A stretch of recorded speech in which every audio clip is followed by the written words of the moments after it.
magaalada Berbera ee xarunta gobolka Saaxilna waxaa si xiiso leh uga socda horyaalada Somaliland kaas oo ay kooxuhu u gudbayaan wareegga xiga ee sideedamaadka.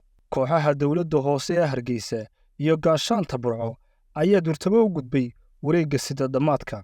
Ciyaar yar ka hor soo dhamaatay u dhaxaysa kooxaha dawladda hoose ee magaalada Burco iyo Boorama ayaa iyaduna ku soo dhamaatay 5 gool iyo 2 ay guusha ku raacday kooxda magaalada Burco ee dawladda hoose. Saddexda kooxood ee ilaa imika u gudbay wareegga sideedamaadka waxaa ku jira 2 kooxood oo ka mid ah saddexdii kooxood ee ka socday magaalada Burco oo sanadihii u dambeeyay ama intii dambe ee kubadda cagta Somaliland lagu dhaliili jiray inaanay soo bandhigin ciyaarihii lagu yaqaanay xarunta gobolka Togdheer ee Burco.